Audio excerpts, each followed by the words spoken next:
for 374 yards and 3 touchdowns. Not enough, though, to outduel Sam Darnold as the Rams lost to the Seahawks 31-27 in the NFC Championship game. Stafford and Sean McVay were asked about Stafford's future after the game. Take a listen. John, do you expect Matthew Stafford to be back next season? Yeah, if he still wants to play, what the hell kind of question is that? The answer, yeah. You have to ask him. We've been totally present. I know that if he wants to, he's still playing at a pretty damn good clip. He's the MVP of the league, and if he's not, I got respect for everybody else, but this guy played at a level that's just different. I can't generalize, 6 months of my life, 10 minutes after a loss. So appreciate the guys in this locker room a whole hell of a lot. Everybody that helped me, and helped our team be as successful as we were this year. And that's all I'll answer for you. I think those are fair responses, also fair questions, though. You don't know when you're going to have a chance to ask about Stafford and what's going to happen going forward. Where does this loss, though, leave Stafford's legacy, S.A.? Well, listen, I think he's one of the great quarterbacks to play in NFL history, one of the greatest passers we've ever seen. I believe all of this noise about him being a potential Hall of Famer. Please, he's already a Hall of Famer. This man's a champion, and he's one of the greatest passers of the football. And, what he's done over the last 2 games, over 800 yards passing. The points that he's put up over the last 2 games, 64 points in 2 weeks, in these 2 weeks in Week 16 in the NFC title game. You're talking about Stafford leading the Rams 64 points, 1,060 total yards, 831 passing yards, 6 touchdowns, not a single turnover, and 1 sack against the NFL's #1 scoring defense. This brother is something special, no doubt about it, in the 2 games that he's played against Seattle. And I don't want to hear anything. We all know. You know that Matthew Stafford, was great because all of those years he spent in Detroit, you never once looked at it and said it was him. You always knew it was the organization. You always knew it was the pieces around him. It wasn't because of him. This brother was something special, always has been. And the minute he departed from Detroit to get to Los Angeles, he won a Super Bowl championship. Last year, in inclement weather and damn near blizzard against the Philadelphia Eagles, almost beat them.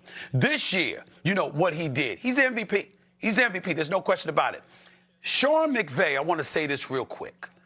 Sean McVay, there's very few coaches I have more respect and love for than this brother. I think he's brilliant. I've had the pleasure of meeting him on a couple of occasions. I think the man is just a brilliant football mind.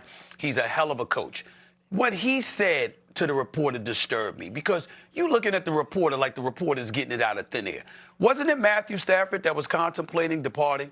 Wasn't it the Los Angeles Rams that gave him permission to talk to other teams before they ultimately rekindled things and he ended up staying? Wasn't it Matthew Stafford that had the bad back and we were wondering whether or not he was going to be available at certain parts of the season for the Los Angeles Rams? Wasn't it him talking about Father Time, 37 years of age? How much time does he have left? Didn't he just say in the postgame that this is too soon to think about that? I need some time to think about it, etc. Sometimes folks look at reporters and it's like, where the hell do you think we get this from? You get it from them. You get it from the organizations. You get it from the players. So when I see that kind of reaction, it's like, oh, my God, what kind of a question? You mean what kind of a question is that? It was a perfectly logical question, considering the fact that you walked into this season wondering whether or not this was going to be his last year. He just played like an all-world player. So obviously that's not something you're contemplating now. But the question was legitimate, and I just want to say that. I think the only thing left for Matthew Stafford's legacy is he a top 10 quarterback all time. All time.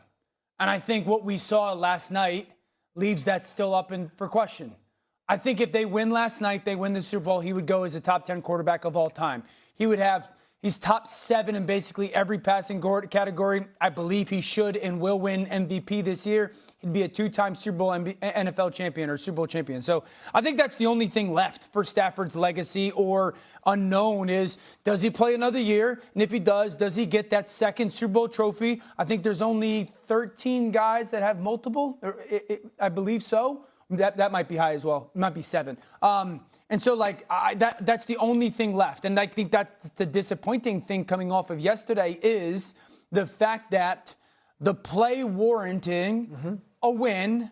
And again, many people believe the winner of that last night's game will win the Super Bowl. I would have believed the Rams would have as well. So he's a lock Hall of Famer. Anybody that has the Hall of Fame conversation, You're absolutely out of your mind. He's a lock. The Hall of Fame conversation is ridiculous with Matthew Stafford. He's a lock for that. And I think this year put it into the conversation that Matthew Stafford's a first ballot Hall of Famer.